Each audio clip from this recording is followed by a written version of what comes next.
Hello and welcome to the Accountable Podcast. If this is your first time here, I'm so grateful and so excited that you're here with me. And if you're coming back, thanks for coming back for more. We'd love to have you here, and I'm just so grateful that you spend time with me and our incredible guest today, Megan. Thank you for being here.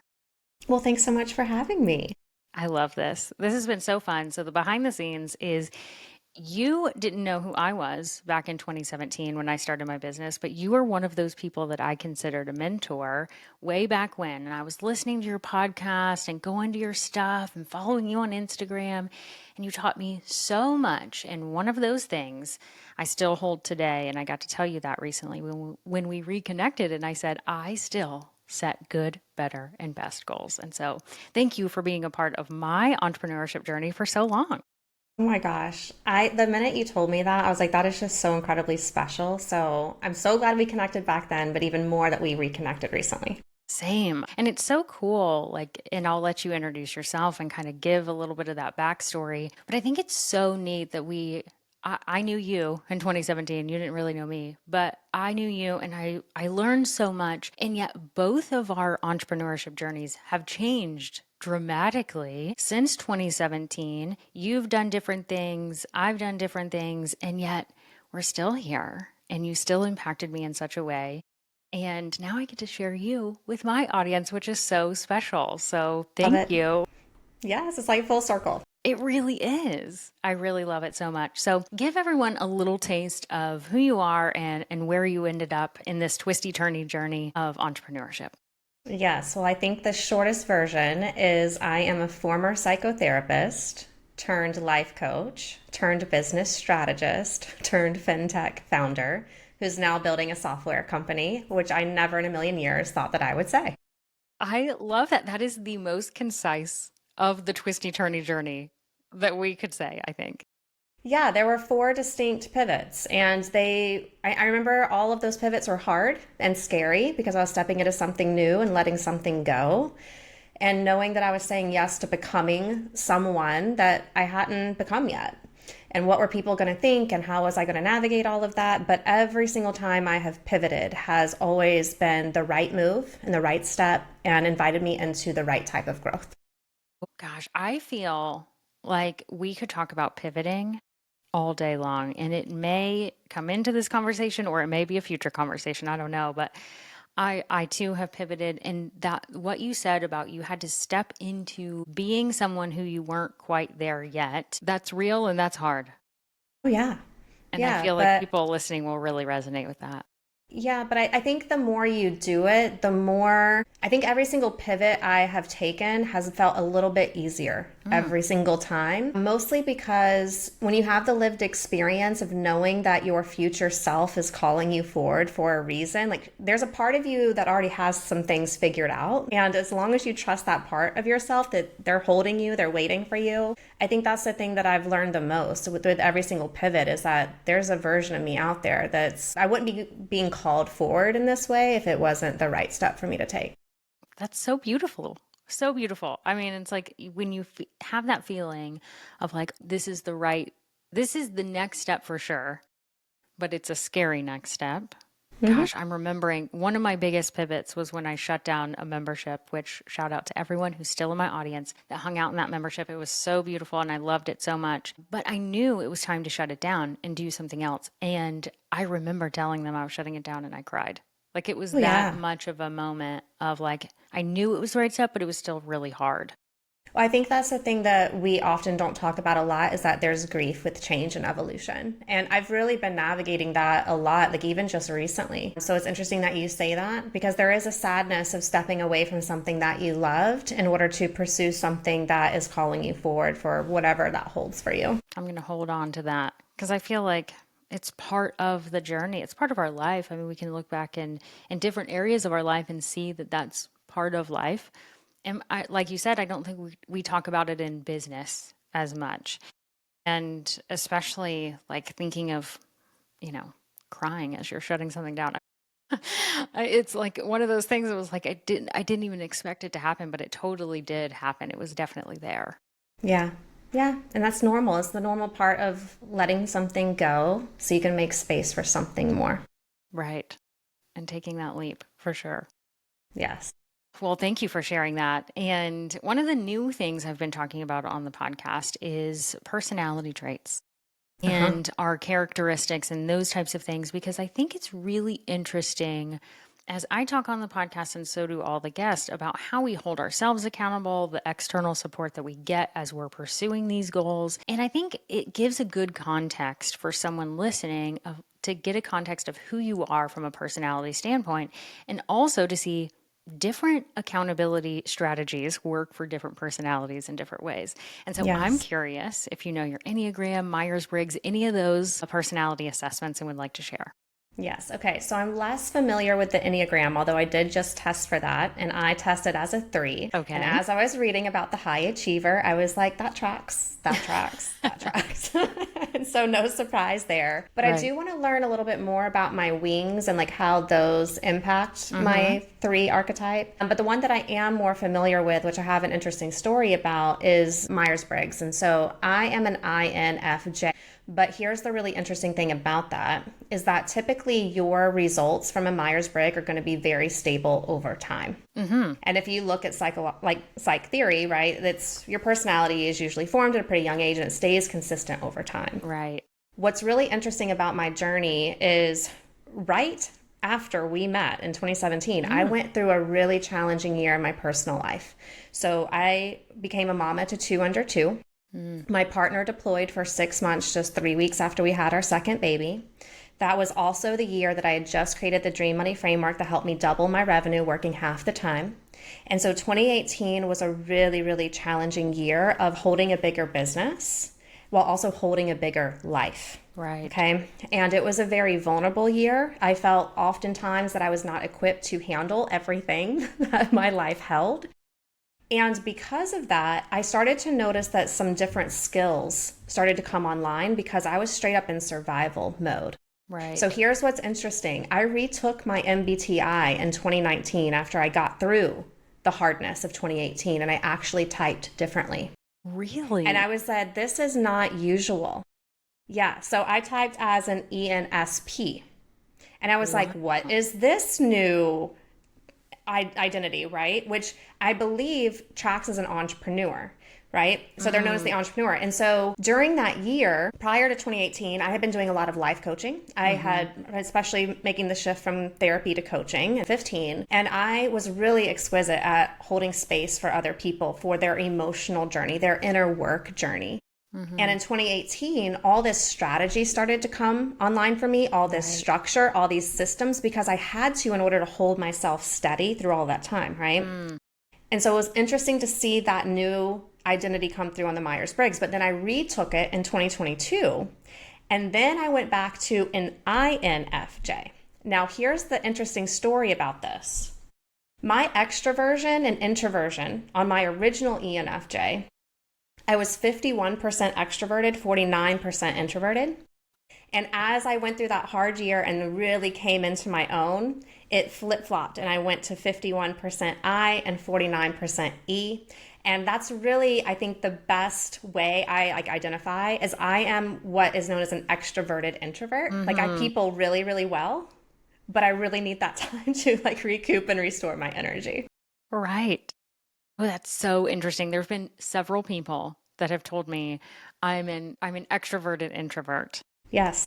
And all of those people have been entrepreneurs. And I think what you're saying is like reflecting that of like sometimes our characteristic or our life circumstances can sway something just Yes. enough in those percentages that make it to where you're a little more adaptable instead Yes. of being on the extreme of one or the other. I love that. Yeah. Yeah. It was Wow. really That is such a affirming though. fascinating story. It was really affirming because I felt like 2018 had changed me like on a Yeah. visceral level. And then when I started to type differently, I was like, oh no, there's like some science that's backing that up. It's not in my head. Right. So, and it was interesting to then recalibrate to the original, but just a slight variation on my EN. That's so neat. I too truly believe that while I think there's some things about ourselves that can stay consistent throughout our life, I do think it is so environmental and situational and seasonal. And so when I went through this huge research project and I thought about creating my own assessment, which I did, I really struggled. And there was a podcast episode I shared about this of like, I almost didn't create the assessment because I was so much of like, I don't want to put people in a box or make it feel like I'm trying to say you are this one thing. Because I truly don't believe it. I think that we all have seasons where we're more like this, or we need this, even though we don't Yes. like it or want it. We need this other thing. And so I think what it's saying like sometimes we just have to give in to the season maybe and go with it a little bit Oh, more. yeah. Well, I mean, I think the truth is we're all like so multifaceted. I remember sitting in my personalities class when I was going to grad school, and just everyone was like, oh my gosh, maybe I have this personality disorder. Maybe I have this Oh, personality, because everything rings a little true, right? Because everything's on a continuum. That's how personality works. And so I just think like we're all multifaceted human beings. And so, of course, we have attributes of all of those things, just more dominant on certain continuums. I like the way that you shared that. That makes a lot of sense. It's like I almost like visually saw. I'm very much a visual learner of almost like a bar graph of like you're a little bit more over here, you're a little bit more Yes, over here, and so exactly. those things. It's like a sliding scale type of a thing. Yes. So thank you for sharing. No, of course. It's really neat. And so talking about how different people respond to different things and we're multifaceted, that sort of thing. We talk on this podcast about pursuing goals. Mm-hmm. And we talk about how all goals that are worth pursuing are hard and they're going to get tough along the way. And so we have to figure out how to keep going even when the going gets tough. Yeah. And you are so gifted in helping specifically women entrepreneurs and women in general, but really anyone, understand a lot about money in terms Mm-hmm. of like how we're reacting to it. And I mentioned at the beginning of this, like the good, better, best goals. I'll never forget that. It impacted my life in such a way that even my Yeah. husband knows what good, better, best goals are. So he Yes, even I love knows that. about these things because of you. And through getting to know you even more, we've talked about money motivators. So I'm just really curious kind of how that has come up and how it can differentiate between people, because I think that this is going to be an aha moment for people that struggle with money stuff. How about we just leave it Yes. like that for now? Okay, this is perfect. Money Motivators first came online for me back in 2017 when I was getting ready to go into that really, really hard year. And I think up until that point, I had been pursuing revenue goals based on what somebody else, and like when I say somebody, I mean the collective was telling me what I should be pursuing and what equated to a successful business. And at the time, K a year business, 10K months, like all of these numbers were just floating around. And it's so funny to watch how everything evolves and changes, right? Because now it's like $1 million, the new Right. 100K. And so it's just so Yes. funny how the Those seven benchmark figures. shifts. It's like, what?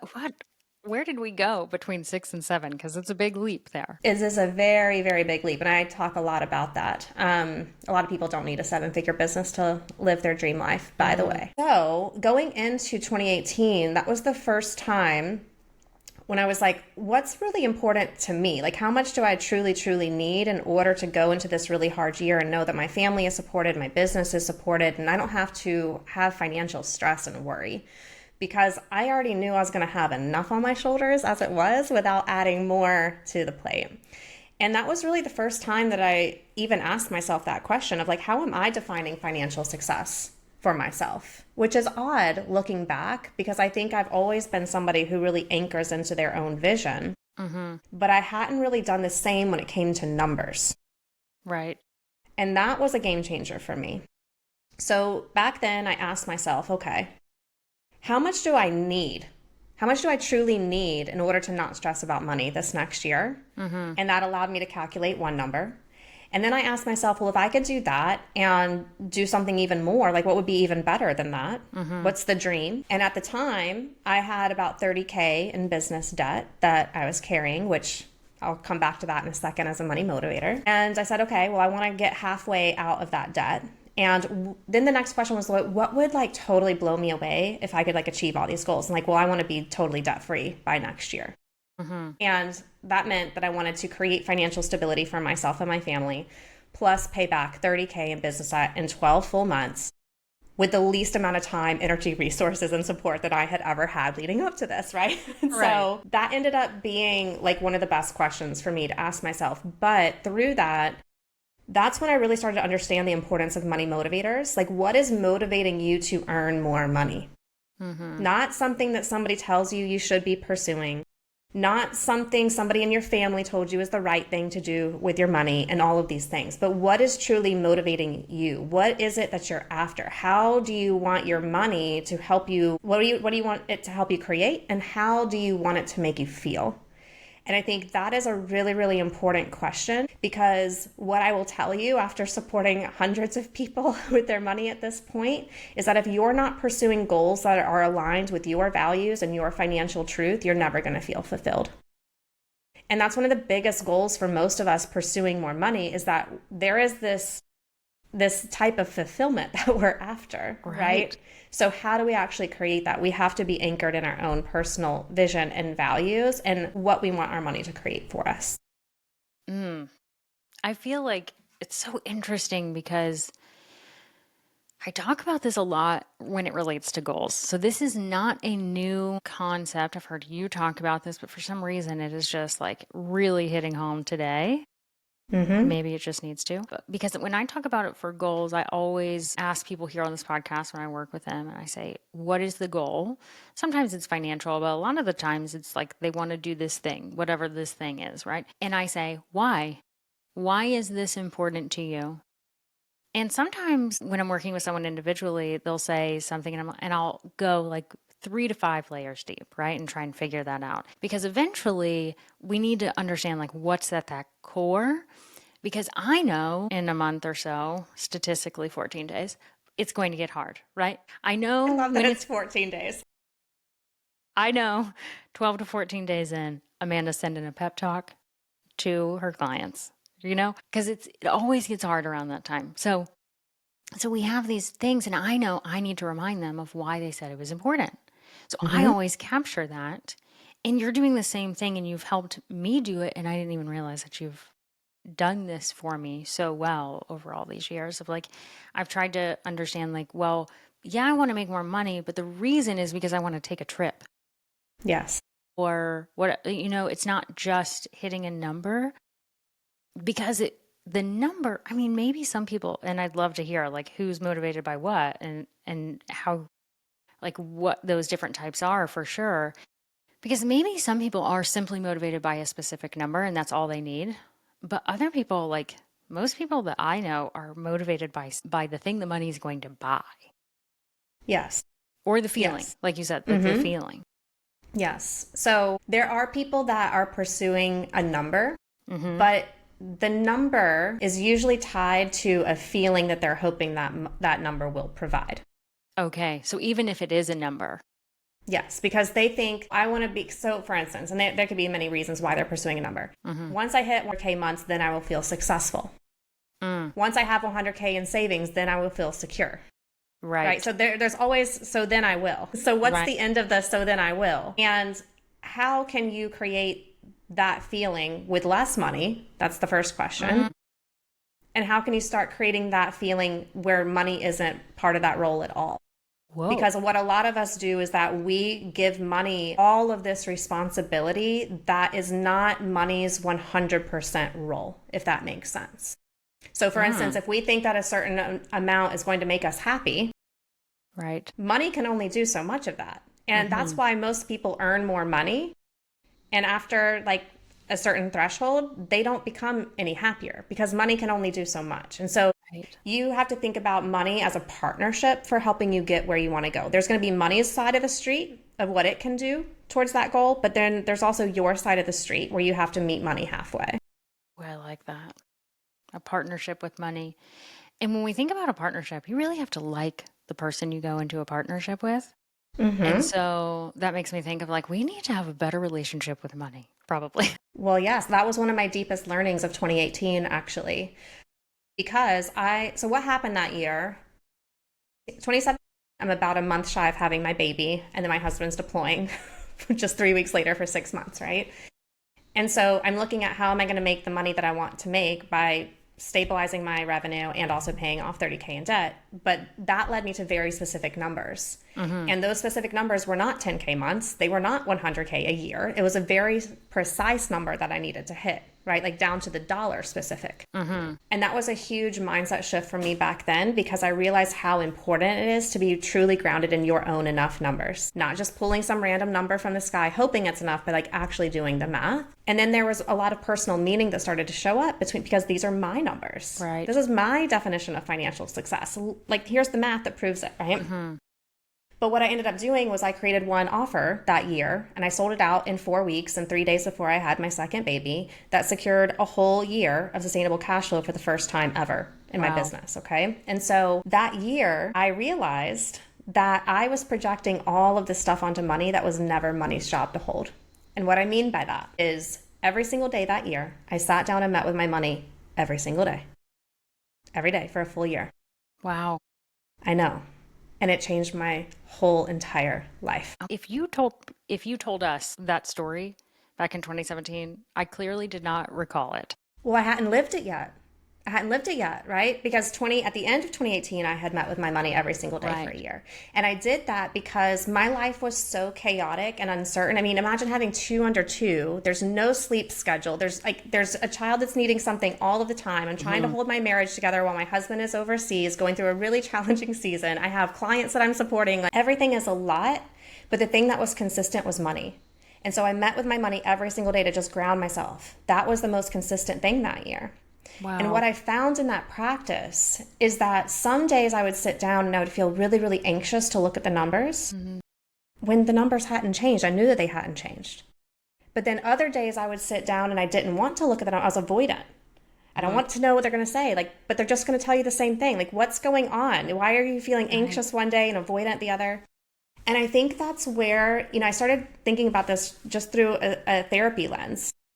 Of like, where does this show up in other areas of life? It's like, this is an attachment issue, right? And so like we have attachment styles with people, we can be anxious attachment, avoidant attachment, or disorganized attachment, which was my attachment style with money, because I would love to do both, which is very disempowering, by the way. But that's when I started to realize I needed to shift my relationship with money into secure attachment. And how do I actually do that? And so coming back to what you had mentioned, I started to think about how I had healed different attachment styles in my life. And a book came to me, which I'm sure you've probably read. It's called The 5 Love Languages. Have you heard of it? Yes. Yeah. And so I really started to reflect on how that had served me in healing my relationship with my dad growing up. And I started asking myself, how does this relate to money? Because I realized that when I met with money, it wasn't really quality time. Because I was either anxious or avoidant. I didn't really want to be in the room. And if I was in the room, I was really uncomfortable being in the room. Right. And quality time is one of my love languages. So I was like, we got to fix this. Right. But then when it came to words of affirmation, I didn't say any nice, kind words to money. Ever. I always talked badly to money. I always thought badly about money. I was always critical of money. All of these things started to show up for me. And I'm like, oh my God. So if I want to have a secure attachment with money, like, how do I need to be showing up to this relationship? Oh my gosh. I think I'm going to take your exercise of meeting with money every day. I'm holding myself accountable. It'll literally, I promise you, it will change your life. Like the day, I'm going to say this out loud because it's September 3rd when we're recording this. In September 3rd of next year, I'm going to email you. Yes. And tell you. And here's the deal. Some days you're going to sit down and you'll only meet with it for 5 minutes. 5 minutes is the minimum. Some days you'll sit down in 5 minutes. You're like, okay, I did it. Check the box and I'm good. Other days you're going to sit and it'll be like an hour. You'll really get into your numbers. Like, oh, I didn't see that. I missed that. Now, how does this impact my business strategy? How does this impact my spending plan? How does this, whatever that is, right? And so it's not around being rigid around how you meet with the money or how many times, like all of those things. Because you're going to be looking at bank accounts some days. You'll be looking at your good, better, best goals other days. You'll be looking at your sales conversion there's all these different numbers and metrics to look at that greatly impact our money. Right. And you go where you feel called. So allow your intuition to say, what do I need to look at today? But the most important thing is the daily practice of saying, I'm going to be meeting with my money, because that's the thing that's going to build connection and intimacy and trust between you and money. I love it. And I have a great tool, thanks to you, Yes. to explore my money. So Yes. shout out to Dream Money for sure, which we'll come back to. But Yes. now, like, that's a beautiful thing. Like, you created the thing that now I get to have an easier time with this because you created the software for me to do that. So thank you. Yeah. But before we jump into that, because I know now everyone's going to be very interested in that, the money motivators, I do want to quickly like jump into that a little bit of when it Yes. comes to money motivators, like what are some different types of money motivators that might resonate with someone listening who maybe thinks like, I'm not motivated by money? Yeah. Okay. Well, that is a lie because money touches every single area of your life. It does. It touches your marriage. It touches your relationship with your kids. It touches your quality of life. It touches your freedom, your retire. It touches literally everything. Your ability to give and create impact in the world. It touches literally everything. And I think that we have a lot of hangups around what it means to be money motivated. Mm, So I'll just leave that there. I love that. But We're all when it, motivated by money. yes, because it's all interwoven to every single aspect of our society. Hmm. So I want you to imagine that one of the exercises I guide people through in the Dream Money framework is really understanding your money motivator hierarchy. And I want you to imagine that there's a hierarchy of needs, very similar to Maslow's hierarchy of needs. Hmm. And there's going to be certain ones that are our priority and more important to us, and things that are not as important to us. And the way that we create that hierarchy is going to be greatly impacted by the transgenerational money story that has been handed down through our family line. Okay. Hmm. And what I mean by that is that within every single family system, we have financial figures in that system who have either been the role model of what to not do with money or the smart, wise, responsible person with money who's actually showing you this is what you should do. Gotcha. Okay. And there's really a whole lot of wisdom in both types of figures. And most of us have both, right? We all have the person who's kind of like a financial mess. Right. They're always like in some sort of financial difficulty, or they just fly through money. They spend all the time. They don't have a good balance. But then there's the other side of the spectrum, right? Coming back to that continuum concept, where somebody can be on the total opposite end of that, where they're very good with their money, almost to the point of hypervigilance with their money, and they're still not experiencing a whole lot of freedom or joy, right? And so just understanding your own transgenerational money story is wildly helpful for just reflecting of what do I believe about money? What do I think is the right, wise, smart, responsible thing to do with money? And how is that impacting the things that are motivating me? And so when I think about money motivators, I think about this in a couple of different categories. One, we can really be motivated to save money. And that is usually going to be related to a very strong transgenerational money story that saving equals security. Okay. The other category is that we might be motivated to earn more money. And this is usually when we have grown up in a lower economic status, right? We didn't have a lot of resources. And so you were always told growing up, make sure like you got to get out of this cycle. You got to earn the money. You got to take the family out of this mess, right? And so that story is really going to motivate you to earn more money to create a higher quality of life or more ease.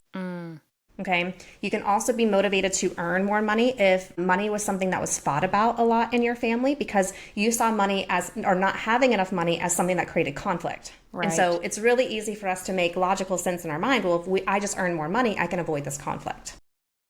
Right. The third category is being out of debt. So being debt free. And this is a really strong message in my own family line because we can receive very polarized messages around debt being bad, wrong, shameful even, right? In my family line, debt was seen as the devil. Like you did not want to be in debt or owe anybody anything, okay? And so that's part of the reason why my money motivator back in 2017, before I had done any of this healing work, was to get out of debt because I felt like I was a financial failure. I felt like I was taking money away from my family. Like it was very heavy at the time. Right. But that's because of the story that had been part of my family line from my strongest financial figure. And so really starting to think about your relationship to debt can be very life-changing for you. And that's one of the things that showed up for me in 2018 is that there's a difference between consumer debt and business debt. There's good debt and bad debt. And really starting to understand that, the nuance and the layers of that. And I am a firm believer that we need to be thinking about debt differently as an entrepreneur than we do as a consumer, because debt can be a leverageable tool to create more growth. But that's a whole other conversation. Then the last money motivator category is to give. And that is always going to be related to having a bigger impact, to being able to help somebody else that you may or may never meet, and really grounded in altruism. And if you grew up in a religious household, this is probably something that you heard a lot, like the importance of tithing, the importance of giving back. And the problem with the shadow side of giving is that if we have a strong giving story in our family line, it can be really vulnerable and uncomfortable to actually build wealth for ourselves because we feel like we're taking money away from somebody else, and that's really not an okay thing to do. Gosh, So, these are so powerful. yeah, but it's really cool. Like when you start to think about, okay, well, what was I taught to believe? What was the hierarchy that I was given? Because those hierarchy you might have been given is like giving is the most important, and then we're going to save, and then we're going to pay off debt, and then we're going to earn more money. Then we can spend money on ourselves, right? But you might rank those differently. Right. And this is why it is so important to have like, okay, this is what I was taught, and here's what I believe. That I need to give myself permission to actually buy things for myself, to create more ease in my life. And that's an okay thing to do before I give money to somebody else. Because maybe creating more ease in your life is actually going to open up more earning potential for you so you can earn more money to then give more money. So you get to choose how that hierarchy looks for you, and it has a huge impact on the goals you pursue. And Well, this is so fantastic. I love this. Okay, I'm going to do a quick recap for everyone listening. So the hierarchy categories, there's 4 of them: save money, earn money, stay out of debt, and give more. Great. Okay. So it's super easy. And I bet as everyone was listening, they're like, oh, that I like how it's a hierarchy of like you have to put one is higher than the other. And because they're all 4 there, probably. It's not like you only fit in one bucket. yes. It's the hierarchy, which I think is And so fascinating. here's what's interesting. When we go into calculating good, better, best goals, I've woven all of those in to some degree. So you don't have to choose, right? But then when you go into your better and your best goals, that's when some of those get to be a little bit more important than the others. And so what I mean by that is when we're calculating your good goal, we're really funding 7 key financial needs. One of them is business savings, because you will need business savings at some point in time. One of them is giving, but we put a cap on giving so you're not over giving and disrupting the profitability and sustainability of your business. Love that. And then we also are really clear on how much you really need to be earning. So we're clear on what's the quality of life you're trying to create in your business and what has to come into your business just to support your current life. And then when it comes to paying down debt, that's also another allocation that we weave in as well, because we are a very debt positive company. Like there's nothing wrong with you if you're carrying business debt. Okay. That's usually startup costs to get you where you need to go. Yeah. You just need to have a plan of paying that money back. And you also need to be taking on an amount of debt that is not hijacking your nervous system, because that's one of the things that I see a lot. And everyone's going to have a risk tolerance with the amount of debt that they can take on. Oh, that is so good to hear. That's one of the messages I need to consistently hear. So thank you for sharing that. I too grew up with debt is bad. Yes, a lot of us do. Yeah. And so I have to really, really be proactive with that. And I do think it's so important to think about personal versus business. I think that there is a difference there for sure. And I know that this is all like built in and you're in Yes. cool software. Like I love that I get to share this with my audience, that Dream Money is a software that is real and you can Yes. get in there. And I love being able to see this come to life. Whereas I was working in spreadsheets for a long time, Megan, Yes. and now it's not in spreadsheets and it's so cool. I know. I mean, that's one of our biggest goals in creating the software, is because just over the years, I think, so I had never opened a spreadsheet until 2017 when I created this. Okay. And so I Oh my can promise gosh, I never you, would have guessed that. I was not a spreadsheet person, and I learned to love spreadsheets because they really became like the holder of my dreams, honestly. And I taught people how to love spreadsheets and learn to love spreadsheets. So people would call me the spreadsheet whisperer for a really You long time, did. which I I thought mean, was you're sweet. talking to someone who learned from you in the spreadsheet over here. But there's also a lot of spreadsheet adversity. Yeah. And there's also math trauma that shows up for people when we start getting into numbers. And so the software was really an answer to that, of like, how can we just eliminate those barriers for people to really get more intimate with their numbers and get more strategic about their growth. And also spreadsheets, just they have limited functionality. They're great for lots of things, but there's a lot of limitations.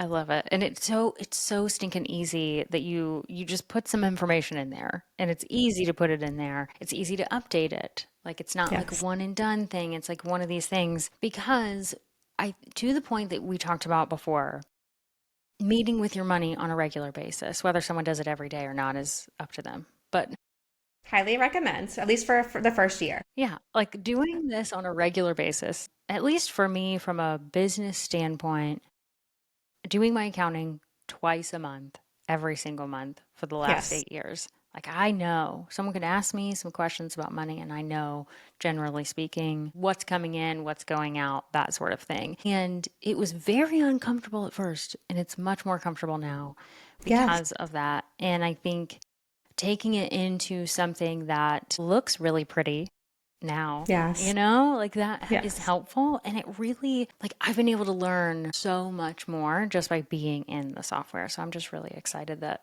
it's real and it's out there. Me too. I mean, we have a lot of big goals as a company, but I think for outcomes for our users, like I really want every single person to feel more supported by their money, because that's like money wants to support you in your dreams. It really, really does.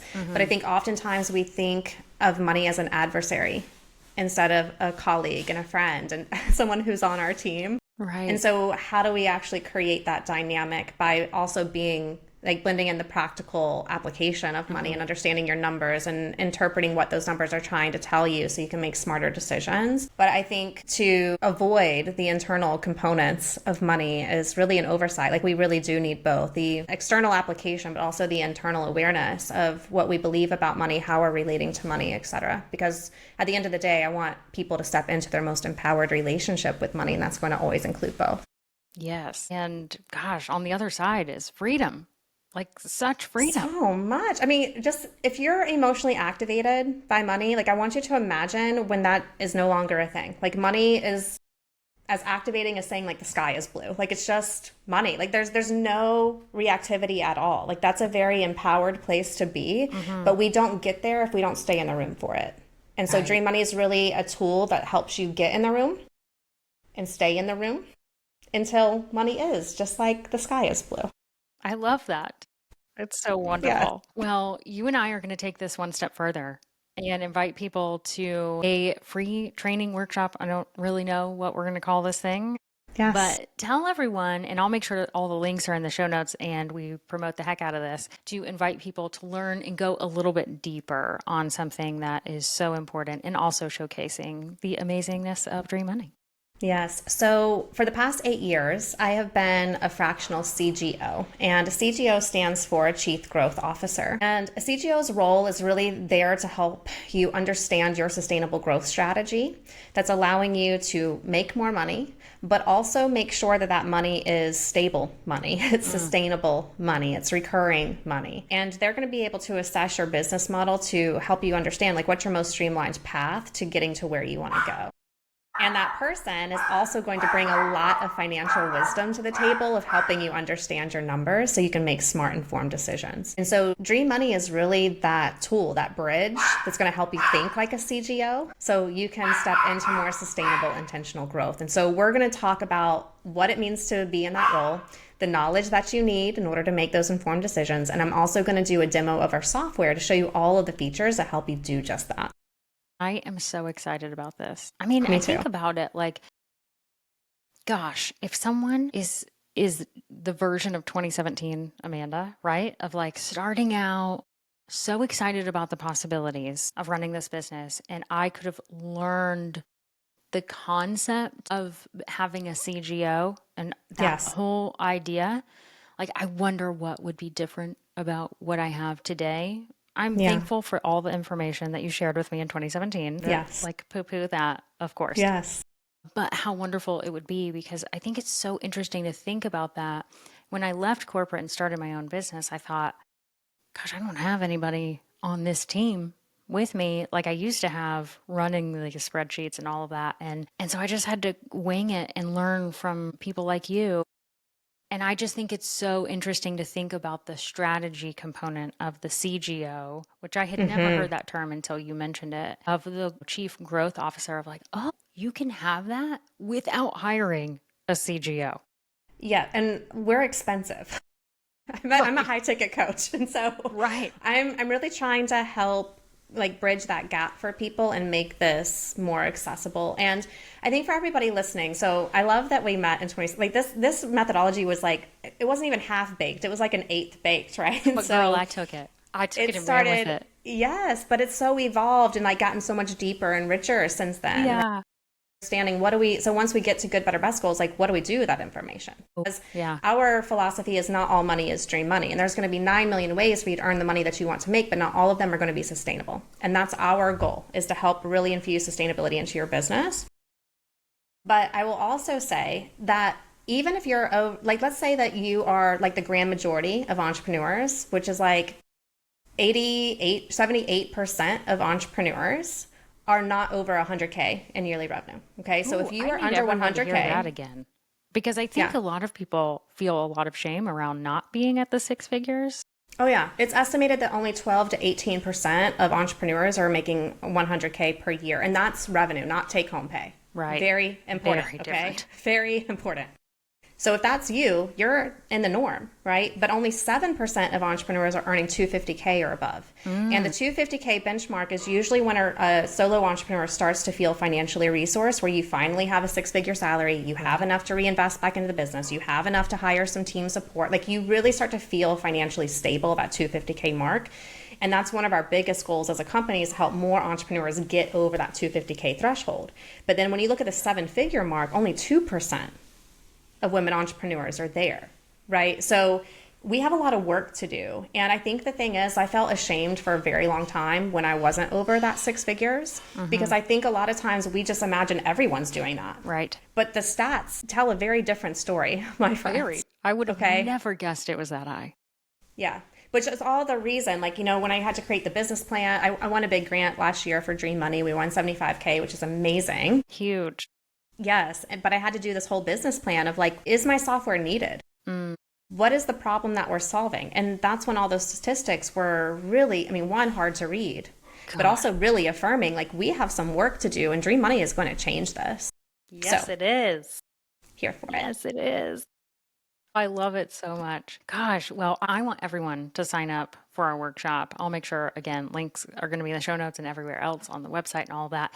And afterwards, will it be available on replay, or like for people, if they hear this in the future? Yeah, so we'll have a replay available for you. I'll send that to you so you can send it to your people. On my side. But what I was mentioning with those stats, I got sidetracked with all of the metrics. It's probably because I sidetracked. No, is that no matter, because people are like, well, can Dream Money help me? So if you're under 100K, absolutely. It's going to help you really understand the financial foundation you need in order to cross that first threshold.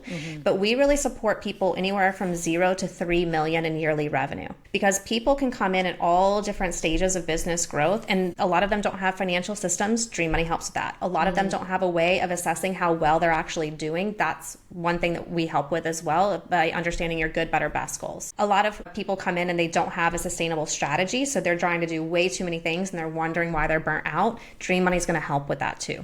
Okay, so Dream Money offers, was just like, yes, she just spoke to me. Dream Money is going to offer a fix for you no matter where you are in that spectrum, whether you're already at seven figures, whether you're working your way there. What I can promise you is a very accessible, welcoming framework for you to really start thinking strategically and understand your numbers and build that intimacy between you and your money. I love it. And I cannot endorse it enough. And just so everyone knows, everyone listening to this podcast knows, I only endorse things that I truly believe in and have paid for and use. And so I am in Dream Money. I could not get in there quick enough. And I love it. It is so wonderful. And if anyone has learned from me, I have encouraged you to think about these types of numbers. And so it is a complimentary software that I cannot recommend enough. I love it. I love it. Okay, so I always like to give someone with a next step. So we're going to invite them to the training, so that we're just going to assume that they're all going to sign up for that. So they're all signed up. For the woman or person, maybe there's a handful of y'all guys out there listening to this podcast. For someone listening who is like, okay, all this talk about money has really brought up a lot of feels today. What would you suggest for the person listening who's like, well, what do I do next after I've signed up for the training? So this will be kind of a shameless plug, but I think that's okay to do here. The podcast that I was running back then when we connected was called Wild and Holy Radio. Yes. And it started off more spiritual and then Mm-hmm. it got more financial because Yes. it was kind of following my personal Yeah. journey. And the second season of Wild and Holy Radio is dubbed the Money Series, where I really unpack all of these different layers of like starting to heal the five love languages of money as an episode. Mm.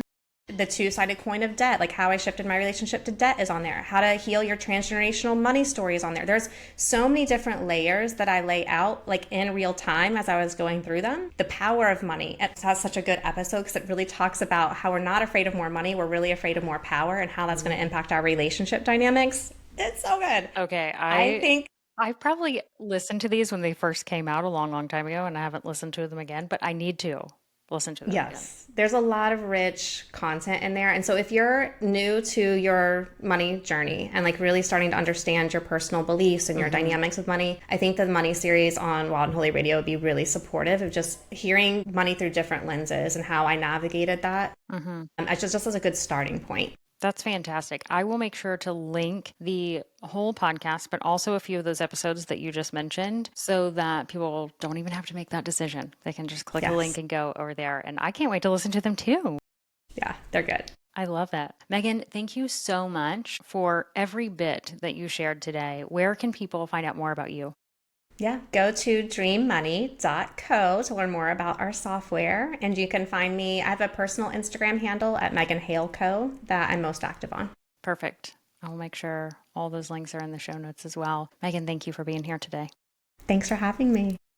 And thank you. Thank you for listening. If you are still here with us, what is it, 50 minutes later? Thank you for listening and hanging in with us and hanging out with us for so long. We know your time is precious. So thank you so much. And I cannot wait for you to continue to learn from Megan and sign up for our free training we're going to do. Go to amandamckinney.com and I will make sure to have it linked in the show notes as well. Enjoy the rest of your day and keep being accountable.